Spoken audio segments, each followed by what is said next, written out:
We are just byproducts of a society that has catered to our desires and pleasures. So it's not the healthiest time to form a relationship, unfortunately. Psychologist, coach, therapist, and relationship expert. Sadia Khan. Every gold digger follows the exact same script. It's like they have a WhatsApp group, but when they get what they need, they disappear for 2-3 days and they don't let you touch them and they've got a headache for 6 weeks. These days, women cheat more than men.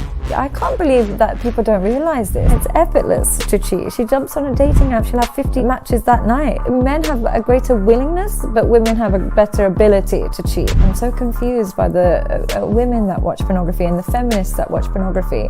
You advocate so much for women's rights and you talk about patriarchy and you define patriarchy as a pay gap or having to do chores, but you don't define patriarchy as women selling their body online for $5.99 a month and men are consuming it. And so essentially we're making women almost replaceable, because if you're just a pretty face and adding no other value, men are going to replace us with AI. So as men, we're creating the kind of women that we ultimately don't want. Exactly. And then women are creating the type of men that they ultimately don't want. Yeah. What's happening to our men? Weakness.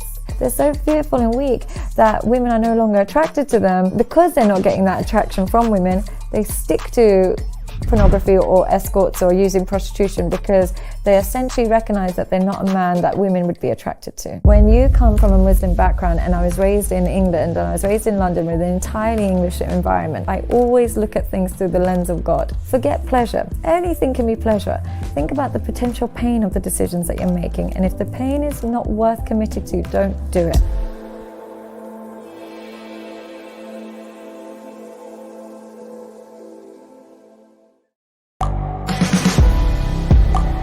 The world is changing. Inspiration is everywhere. It has never been so easy to connect, share, and bring people together. We're learning from others and finding the best in ourselves. Challenging our beliefs. Sharing our vulnerability. Overcoming our fears. Transforming ourselves so we can transform the world. How far can we go? This is London Real. I am Brian Rose. My guest today is...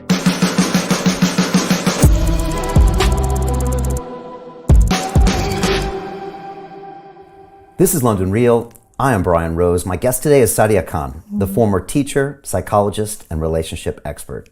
You have an extensive background in education and developmental psychology, specializing in helping people better understand their relationships with friends, family, and most importantly, their partners.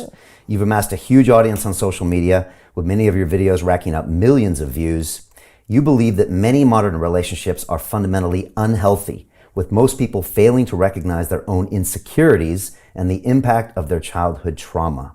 You've said that the rise of negative role models online is creating narcissistic women, while pornography is making men incapable of connecting on both a physical and emotional level.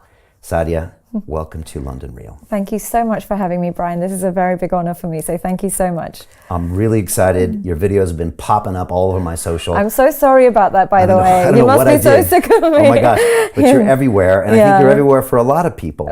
And I think you are. And we were talking beforehand, you know, why do people enjoy watching you? And there's something very congruent about you when you speak about these things. And that's always why any of my guests become super popular, whether you're David Icke or you're Dorian Yates. It's because people feel these people are speaking from their heart, they're speaking congruently, and they're speaking to add value to other people. And I think you do all of that, and that's why you're here, and that's why people are listening to you. But also, if you listen to what you say, you might wonder if it's the end of the world of relationships, right? I know, I'm very dramatic, aren't I? Well, but I mean, maybe a lot of people would experience in their own lives the challenges they have with relationships, and they are challenging. And digital media, which we'll get into, I guess makes it all even more challenging. And it's given us all of these new pitfalls and things that, you know, our grandparents didn't have to deal with. And I don't know if you remember your grandparents' relationship, but I do. And it was at a time before the internet.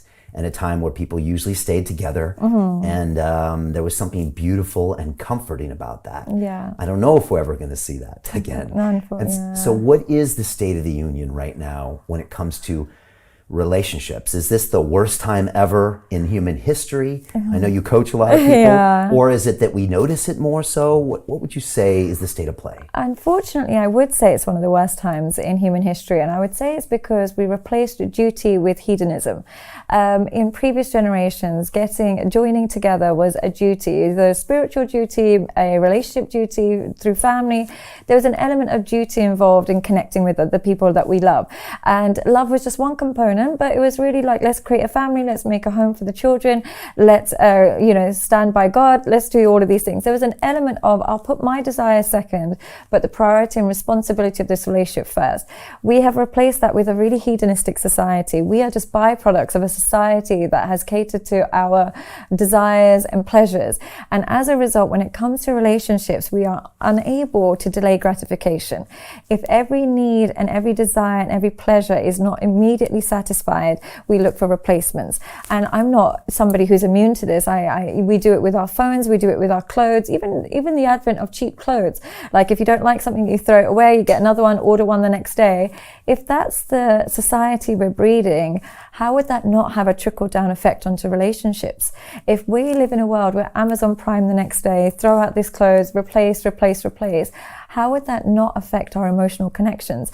So instead of creating connections, we're creating to hedonistic individuals who are completely individualistic, who are void of responsibility, now joining forces and creating children with that banner.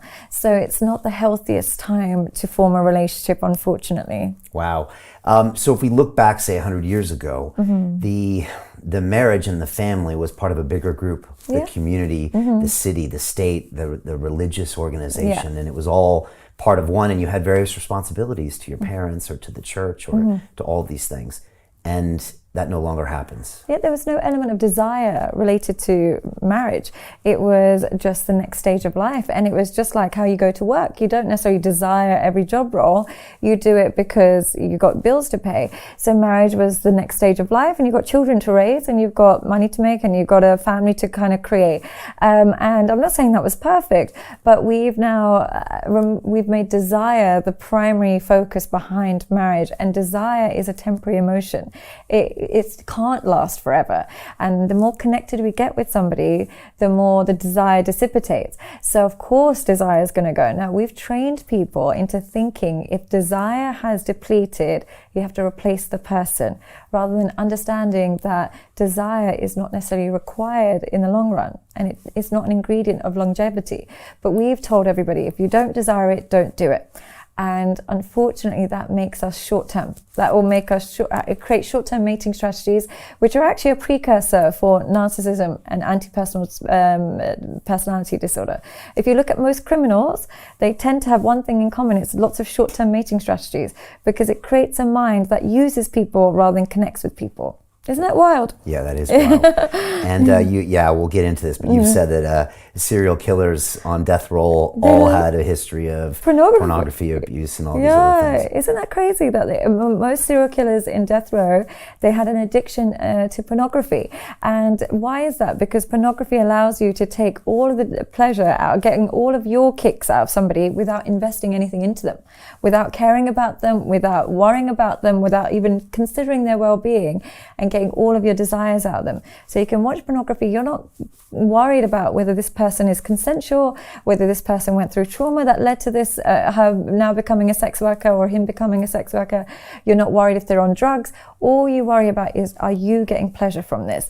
And so that mindset going into dating is not the healthiest. You've gone deep on this and said that we're the first ones to say, no child trauma, no child abuse, no child trafficking. And yet, 10 years later, those same people are performing porn that everyone just consumes avidly. And you said, isn't there something duplicitous about this? Isn't that strange that we can all agree child trafficking is wrong? We can all agree molesting a child is wrong. We can all agree that some childhood trauma is wrong. But when we take that person's vulnerability, and now that person has only done what they know, which has gone back into sex work, we for some reason celebrate that outcome and we watch it and we get aroused by it, which is one of the reasons I'm so confused by the women that watch pornography and the feminists that watch pornography. You advocate so much for women's rights and you talk about patriarchy and you define patriarchy as a pay gap or having to do chores, but you don't define patriarchy as women getting raped on camera and you're watching it, or women selling their body online for $5.99 a month and men are consuming it. You don't consider that patriarchy, but you do consider folding your husband's clothes as oppressive. So I just think we've indoctrinated women into kind of labeling their oppression as freedom, telling them actually what we've made is them commodities to men, told them that's a liberty and that's freedom, and they've gone, okay, and that's the movement now, sadly. Well, let's talk about that, because you've said that nowadays all of the poor choices of women are celebrated, right? And so you're a sex worker, let's celebrate it. Yeah. You made this bad decision, let's celebrate it. You sell yourself on OnlyFans, let's celebrate it.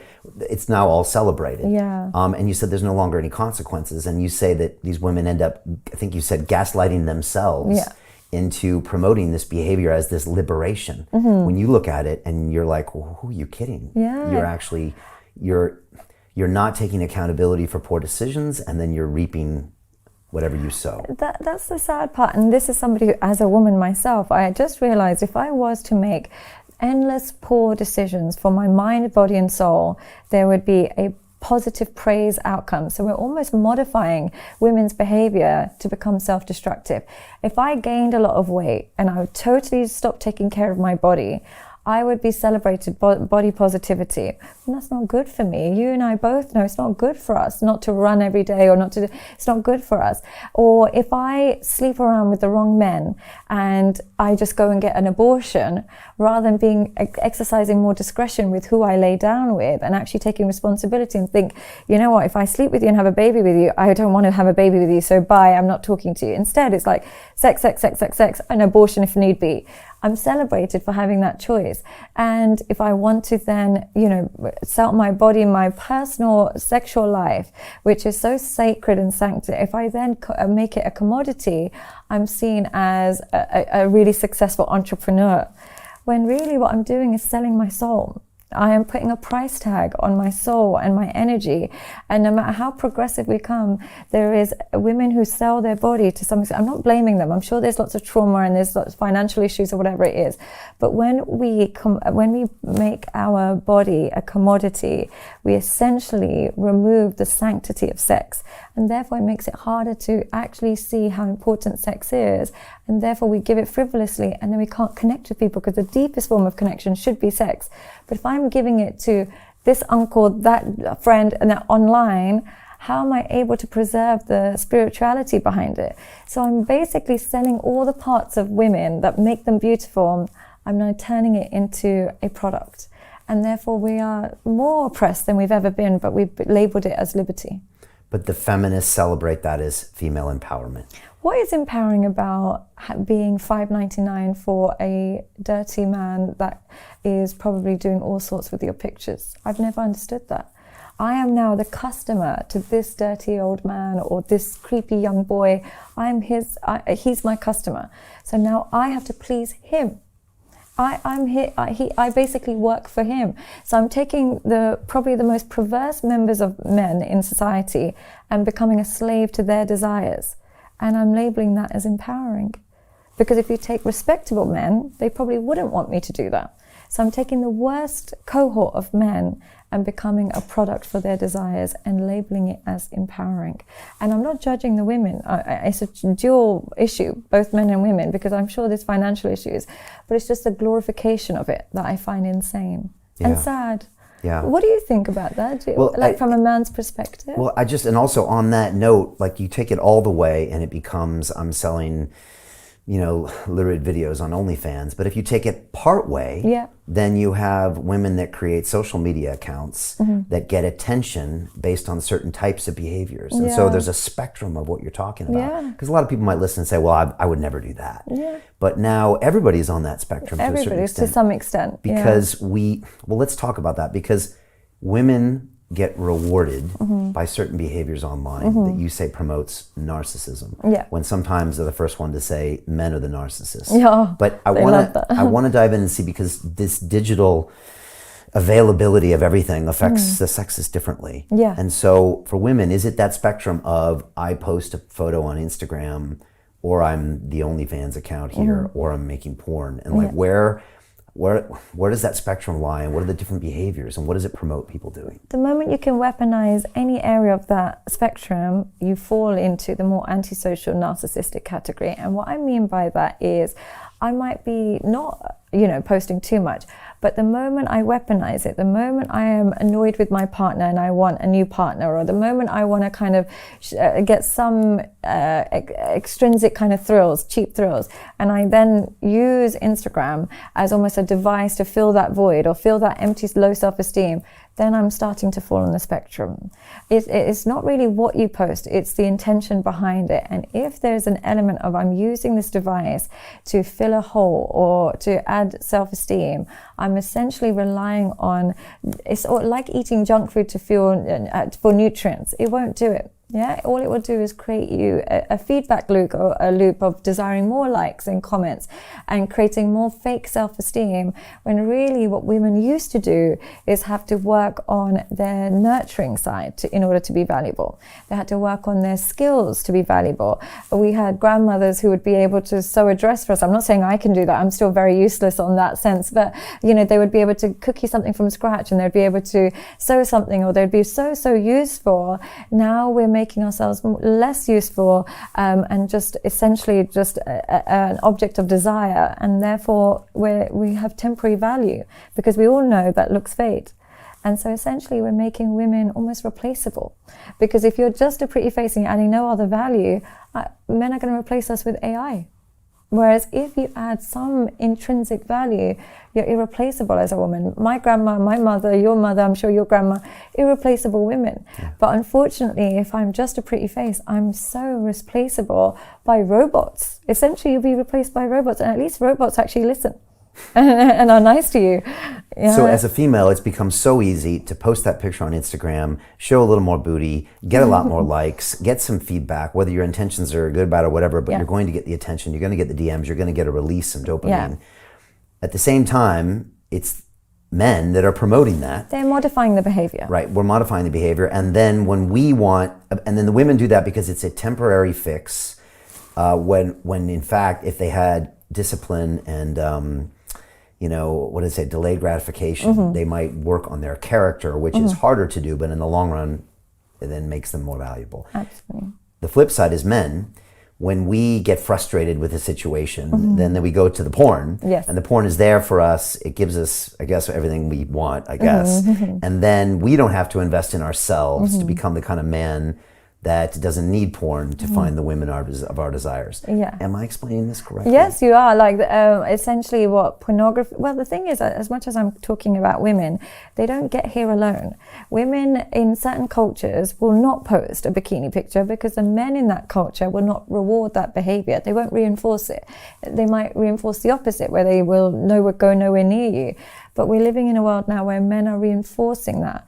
They're reinforcing the kind of OnlyFans girls. She's getting the most followers and she's getting the most likes. So what's happening is we're modifying the women's behavior. The men are modifying it by rewarding the wrong behavior and punishing the right behavior. So the women that are actually quite discreet and working on their character don't get as many brand deals, and they don't get as much accolade on social media, and they don't get a platform. Whereas the women that are exposing themselves and selling themselves, they get the most reward and praise in this day and age. So it's not just the women's fault. We have to think about who's rewarding them, and then it's almost like a form of conditioning, a form of operant conditioning. We're kind of creating the woman that they actually don't want to be with. They're molding and rewarding and punishing all the traits and until they create a woman that they actually are incompatible with, and then have to replace her with porn because they don't like the woman they created or the woman they selected. So it's dark times, unfortunately. So as men, we're creating the kind of women that we ultimately don't want. Exactly. And then women are creating the type of men that they ultimately don't want. Yeah, well, they're becoming a person they don't actually want to be, and men are creating women that they don't actually want to be with. They're liking and commenting and trying to be with that really sexy, narcissistic kind of woman, and then when they're with her, they're really disappointed. But there was plenty of nice, kind women that you ignored to focus on those women. So we're almost modifying a femininity into a person we actually can't connect with. Now, it's one thing to like someone's post on Instagram that's that type of woman, but like there's that old song, the type you don't bring home to mama. So like, but in the real world, men can recognize a woman who is grounded and has great values and is someone they want to be with long term. So won't that always win out? I think in the real world that applies for men of a different generation. They can definitely distinguish between women that you enjoy your time with and women you invest your time with. They can definitely distinguish that. The younger generation cannot. And the reason being is they are so over-sexualized. They are so exposed to sexual women, whether it's through pornography, Instagram, TikTok, whatever it is. So they just think this is how women are. They don't know the opposite. They don't know the more chaste woman or the one that is slightly has more discretion when it comes to exposing herself. They only know the ones that are willing and prepared to do it. So this is what they think women come as. So I think the generation has changed so much that the younger generation don't have any discernment at all. And so, and it's not just the women's fault. The women are also being left with men who are, almost addicted to pornography, and as a result are over-sexualized as well. And therefore, she feels like she has to keep up with this kind of desires he's created in his head. So that we've got this young generation that are so disconnected, but they're so sexualized. So it leads to short-term mating strategies. Okay, and now if you're a woman and you're hearing this and they're agreeing, what can they do to not become this woman? It's very difficult. If I'm honest, I don't know what I would be doing if I was 17 years old. So I have to put it out there. It is incredibly difficult to be a young woman in this day and age, because if you try and withhold yourself, there'll be a bunch of guys putting pressure on you on a daily basis saying, send a picture, this girl does it, that girl does it. And if you go on your For You page, all your peers are doing that. So it's incredibly difficult. The only thing I would say is that the only thing that can separate you from this situation is having a set of intrinsic values and morals that will surpass your external appearance. And what I mean by that is working on something that is unique to you. If we work on just your looks, everybody has good looks in this day and age. Everybody can put a bit of makeup on, add a filter and look great. But if you work on something that is unique to your soul, it doesn't mean you have to be super intelligent. You could just be super gifted at something, or you could be super caring, or you can be super nurturing or kind, whatever it is. If you work on something that is more intrinsic, you're more likely to be irreplaceable, and you're also more likely to derive self-esteem from that overall character rather than just one very vacuous trait, which is again very difficult to do when you're 17, 16 years old. Right. Yeah. And you said that looks are the only asset we have that depreciates. Yeah. Right. All right. So we did a nice job beating up on the girls. Now let's talk about the guys. I know you've sat down with Andrew Tate, and I know you've talked to him, and you've talked about men. And so let's flip the side. What is going on with men? What is wrong with men? Also, I also see, maybe in America, because they're always first, a way of them trying to take the masculinity out of men. And for me, it sometimes feels like that these women are trying to create men that they ultimately won't desire. Yeah. Maybe the same way that, like you say, social media is creating women that we ultimately don't desire. Yeah. But what do you make of the Andrew Tate phenomenon? What do you make of Andrew? And what do you make of the men that follow him? And then what are some of the learnings from men these days? I think he's evolved quite a lot from when he first came out to his current state. And it's not, I don't disagree with everything he says or anything like that. I think his fundamental message is almost to kind of reclaim masculinity. And I understand that message. The only thing that I disagree with is how he packages it is through more of kind of cheap thrills again, like with young women and beautiful women on a yacht. Like if you want to be a masculine man, that's what you need. And if you want to be a masculine man, you need a nice sports car. And so that's the only thing. I think his fundamental values are correct, but how he advertises it to men and how he lures men into that is through those cheap values that I'm actually hoping men will diminish. Having a bunch of girls on a yacht won't actually fill that void and won't create that long-lasting, that masculinity that you're craving. Investing into one woman and actually being responsible for her and responsible for her well-being and your children's well-being is more likely to create masculinity than hiring a boat with a bunch of Swedish models. And so that part I disagree with. And similarly, having lots of fancy cars, again, it's a junk value. Yes, it's nice, but it doesn't actually bring you purpose in life. And it's also something that once you achieve it, it doesn't actually add anything to a man. Whereas problem solving and responsibility and self-control, these are traits that are continuous. There's only a certain amount of fast cars you can drive, but there's endless amount of self-control, responsibility and problem solving that will lead to masculinity. So I think sometimes he advertises it wrong, but I think his fundamental messages are ones that I agree with. There's a lot about, setting boundaries. There's a lot about taking personal accountability. There's a lot about spirituality that I do agree with. So I would say I agree on 70%. There's certain things I disagree with, but majority on the whole I agree. What do you think of Andrew? Also, I've heard you quote him and say, I like Andrew Tate, but I don't like his followers. Yes. And I've heard you say that, look, Andrew has paid the cost to be the boss. Yeah. And so he's done the work, Yeah. Physically, mentally, whatever he has done, so he can act that way. Yeah. But the followers just hear what he says and they just parrot it back, but they actually haven't done the work. No. He might agree because he's always saying, look, there is no depression. Get up, do the work, become a man, take responsibility, do things that are hard. Yeah. That's how you build your character. But you see a lot of the Tate fans out there and they just act as if. Yeah, and I think that's the main problem with men in general, the shortcuts. The men in this generation, the real problem is they're looking for shortcuts. They want shortcuts to sexual gratification. They use porn. They want shortcuts to kind of women. They might just use a lot of money to lure them in. They want money, so they might quickly invest in something and they don't want to delay the gratification. They don't want to have a career. They don't want to educate. They just want to go straight into making money. They might even turn to dealing drugs. Everything is shortcuts. Now, the problem with shortcuts is it doesn't teach you problem solving. Now, if I make money very quickly, very instantly, overnight through crypto, or if I do it through a quick online business, whatever it is, fantastic, great. But I haven't learned problem solving. I haven't learned what could I do if everything goes wrong? What is it like to lose everything and build it back? What tenacity do I require? Now, in order to be a masculine man, you have to be a problem solver. Now, the problem with this generation of men, they don't want to put in the work to become a problem solver. And they don't want to take on responsibility, but they want all of the joy of the outcomes of money and women and cars. And so I think that's what they're losing, is their inability to delay gratification and learn the skills required for success.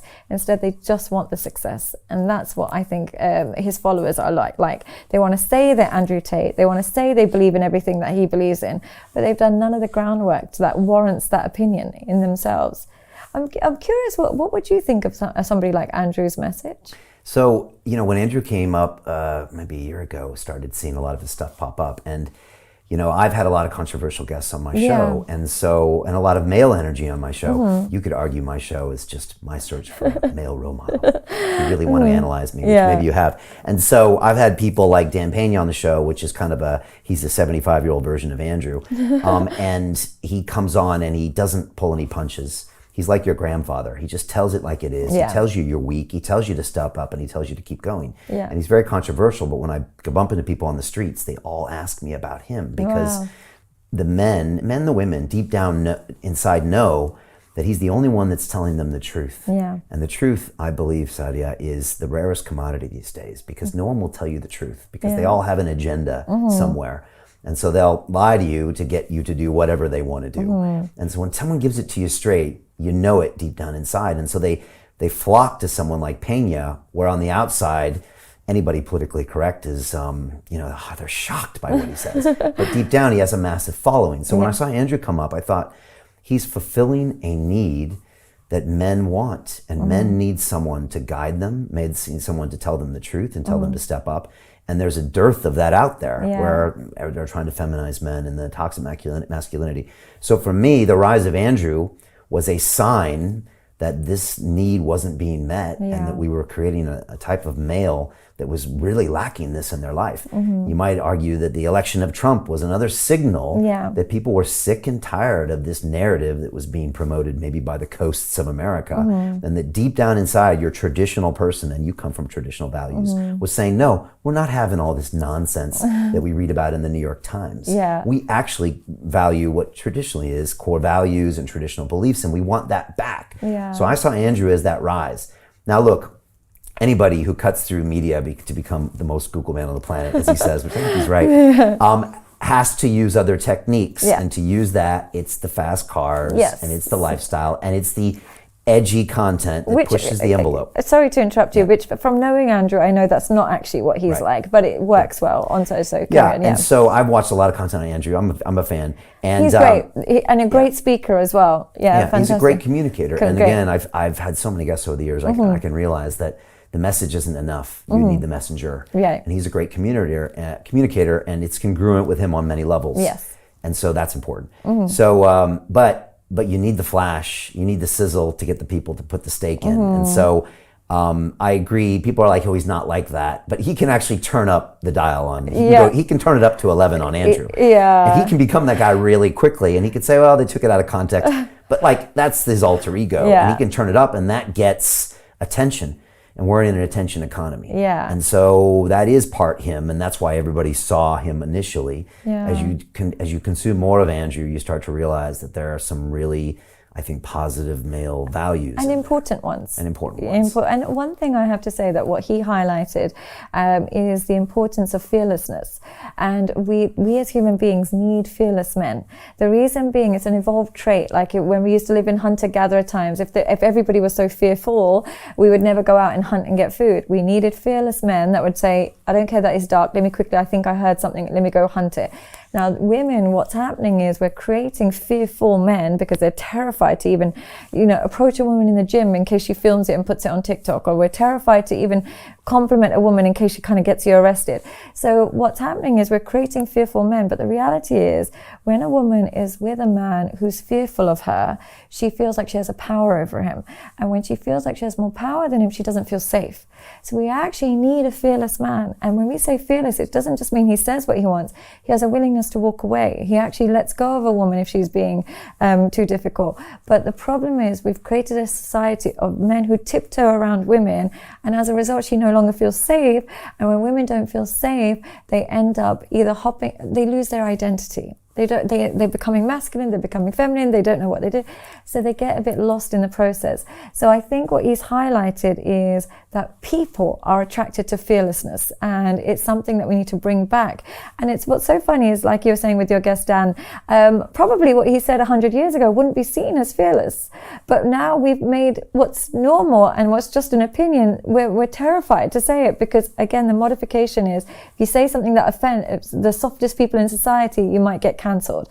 And so we're catering to the weakest members of society and tiptoeing around them, and as a result we're silencing everybody and their opinions, sadly, which is why your platform is so fantastic, because you actually give voices to people who have that kind of laissez-faire attitude towards social media and towards what the politically correct thing to say is.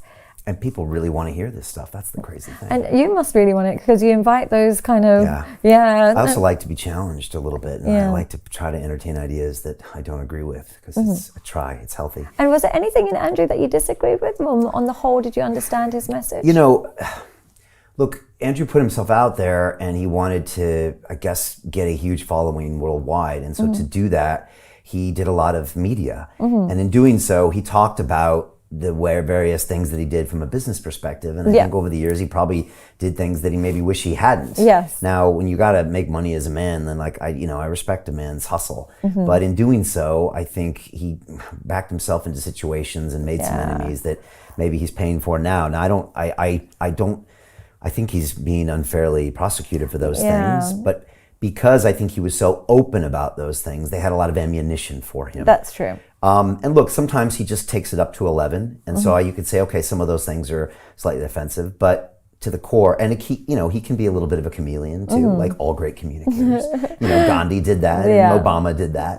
So in that sense, he's great. I think he's a net maximum positive. Yeah. And if you really spend time listening to the long form message, there's great things there, and the character is great. Just to see the way he handled himself when he was incarcerated, and the way he handles with a lot of dignity. A lot of dignity, and the way he's constantly, praising the Romanian officials, and it's nice to see someone taking the higher route there. Yeah. And there's a lot of forces against him here, and did he have to call out Greta on the Twitter feed? I mean, that's the side of Andrew that makes him so famous. Yeah. It's whether he did that tweet or not, I don't know, but it's where the ego just gets a little out of control. Yeah. And that's the line we all walk as human beings. Yeah. But if he didn't do that sometimes, we wouldn't know who he is. And I think that when somebody's made a concerted effort to change something that they did many years ago that they didn't like, if they're making an effort to, say that, okay, maybe I still don't agree with that kind of industry anymore and I wouldn't have done it in this day and age, I don't think we should kind of punish people on their worst sins, especially if they've made an effort to change it. But it is a great ammunition for the people that want to hold it against him. So unfortunately, it just comes with the price when you live a very colorful life. People can pick on lots.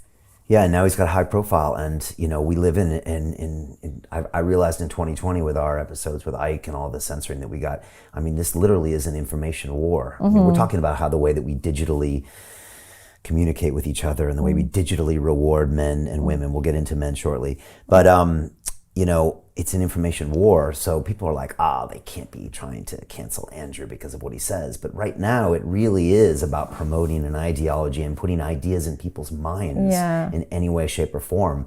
And those are the front lines. Yeah. War doesn't happen anymore on the battlefield. It doesn't happen with nuclear missiles. It happens right in your bedroom with your kid's iPad. Yeah. And so this is real, and it's going to define our future. Our digital media will. And so I can see why he's right at the cut of it. And that's why everybody goes to visit Andrew in Romania. I mean, how do you get Candace Owens and Tucker Carlson and Patrick McDavid to go to Bucharest? They couldn't even spell Bucharest. But they do it because they understand that Andrew is at the front line of this war. You would be a great interviewer. You should definitely, I'll definitely reach out to him, and I'd like to sit down with him. you'd be great at that. So I think it's a net positive, and it's a fascinating character study for me. But again, it shows me, for me, he's a symptom of a bigger problem, which is men and maybe women looking for the essence of what it is to be a man. Yeah. And everybody needs that. And absolutely. I agree with you. Yeah. Let's talk about what's going on with men, because maybe some of these men are following Andrew. But if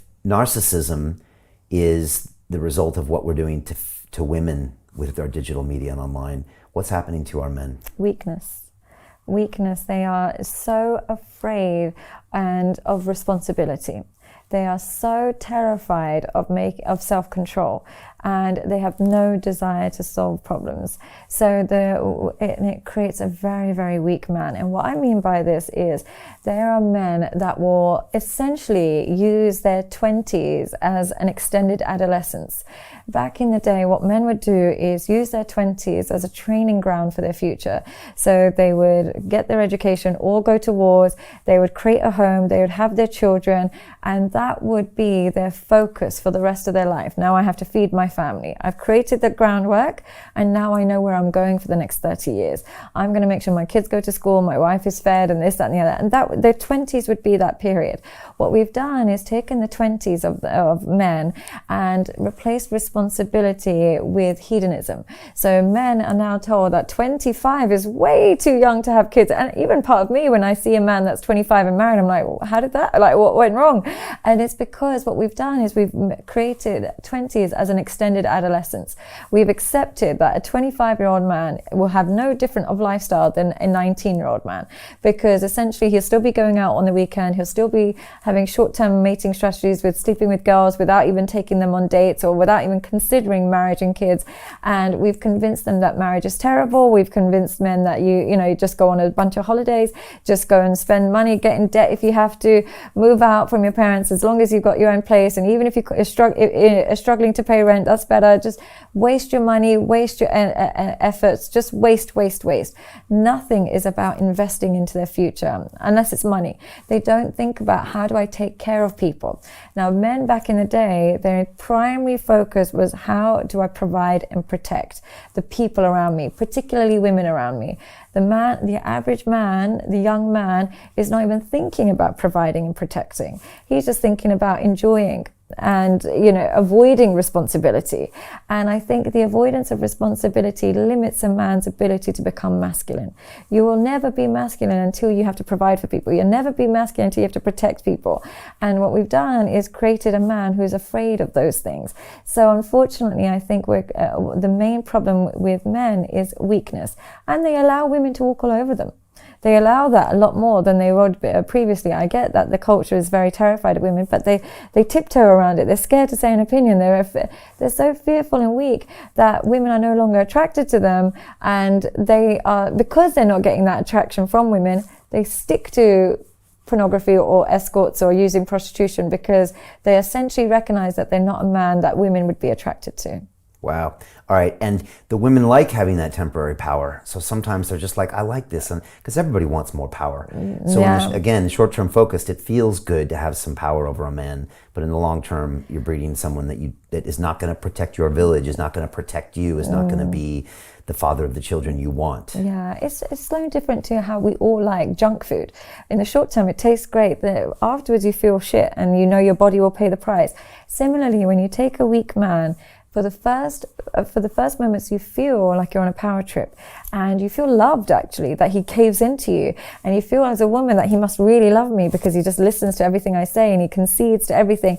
So you start to have an inflated ego, and you think, this is great, this feels like love, he really loves me because he gives into everything. Over time, you're pushing more and more because you're looking for the boundary. We all are. As human beings, we look for our boundaries. So she ends up pushing him more and more to the point where she starts to hate him because she doesn't feel safe around him, and she can't see the stop sign. And we need stop signs. As human beings, we need it at work, we need it in the law, we need it in our relationships. So what happens is that kind of ego boost turns into contempt. She starts to have resentment and contempt towards this man for being unable to make her feel safe and protected. So unfortunately, that weak man that initially you're thinking is great because he agrees with all your ideologies is later going to be the bone of contention, and you're actually going to go out and seek a man who's more toxic and more difficult and actually more who's punishing you because you've been craving boundaries. We all crave them, unfortunately. It's fascinating. We all search for boundaries. And isn't it fascinating, as a woman myself, but what we say and what we want are not in line, unfortunately. We say we want them to accept our influence, but in the long run, we need to just trust their judgment. So we actually just want a man who trusts his own judgment, and we can let him lead us, and we know that he's not going to lead us off a cliff. Whereas when he's too soft and too weak, he's like an extra child for us. Right. And we have to raise him, and we don't. And the men like are the same way, because we thought in the short term we want the super exciting, carnal woman that's out there, but in the long run, then we know that's just a nightmare. Yeah. And that she probably comes from something challenging and traumatizing, which we'll get to. But we don't really want that in the long run. In the short run, it's great though for men. They love that vixen kind of woman that keeps him on his toes because it's a challenge. And it's a way of like, if I can get her to submit, I've really achieved something, I've conquered something. And it's great for the male ego compared to a woman who's naturally very easy to conquer. But in the long run, it's soul destroying. Because you can't actually get her to, you might fall in love with that woman that you actually can't secure, and it actually is very soul destroying for their ego. So we're very complex as human beings. It's like we're masochists. We love causing ourselves trauma. Isn't it terrible? Yeah, it's terrible. I want to get into the relationships, but let's cover porn while we're here. Yeah. So porn, and the accessibility of porn these days, and I guess in a whole variety of that is through the roof. I mean, my boys are 6 and 7, and I'm trying to convince myself that they're going to see this sooner than later, if not already. I hope not. God forbid. But tell me about how that affects that male. If they're already weak or being promoted to be weak, then how does this play out for men? Because it's different than women. Yeah. The average age of porn consumption is around 10. To continue watching the rest of the episode for free, visit our website londonreal.tv or click the link in the description below.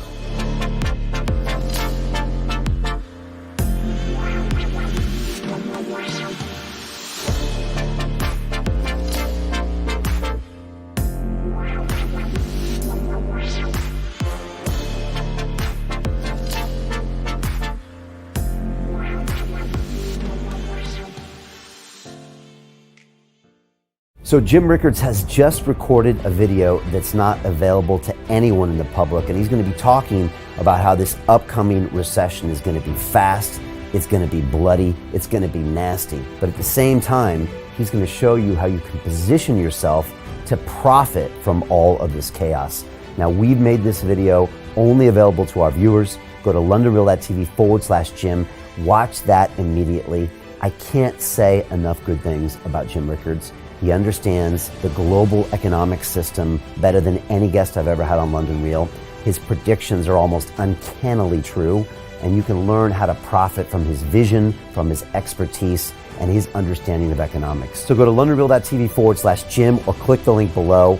It's an excellent, excellent look on what's going to happen in the future and how you can position yourself to profit from that. Jim is one of the best in the business, one of my favorite guests on London Real, and he's very, very good at predicting the future and showing us all to profit from it. So click the link, and I hope you enjoy. The greedy bankers are about to do it again. In 2008, they crashed our financial system and nearly bankrupted the entire global economy. Then they received trillions of dollars in government bailouts. And after, they demanded fat bonuses paid for by you, the taxpayer.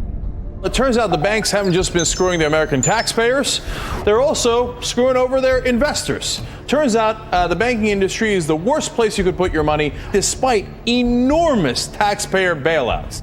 Now the bankers are back to take away your financial freedom. They lie and tell you that cryptocurrency isn't safe. They try to make it illegal for you to choose how to invest your hard-earned money. They lie and say cryptocurrency is used by money launderers and criminals. But look at the record. It's the banks themselves that launder hundreds of billions of dollars every year to the biggest criminal operations in the world. Leaked documents have revealed how some UK banks have helped criminals, money launderers and Russians under sanctions. American authorities discovered that the Sinaloa cartel moved $881 million through HSBC accounts as bank officials turned a blind eye to the illegality. The bankers lie and say cryptocurrency is not a real investment. Meanwhile, the smartest CEOs in the world are buying billions and billions of it. The truth is that banks lie about cryptocurrency because it makes them scared. The banks take $9 trillion per year of your hard-earned money, and they are worried that they will finally be exposed. They're scared because crypto means they can no longer control your money, which means they can no longer control you. They are scared because you might actually understand your money and intelligently decide what to do with it. Now is the time for us to come together, fight back, and take control. It's time to educate ourselves, our families, and our communities. Because financial education means financial freedom. We know that cryptocurrencies will help us build the new decentralized financial system of the future. A banking system that is of the people, by the people, and for the people. A banking system where access to finance is a fundamental human right. A banking system that is free and fair and welcomes all humans on this earth. The DeFi revolution is happening. We, the people, can no longer be fooled. We choose to take control of our finances. We choose to take control of our freedom. We choose to take control of our future. Join us, and let's take back our financial freedom forever.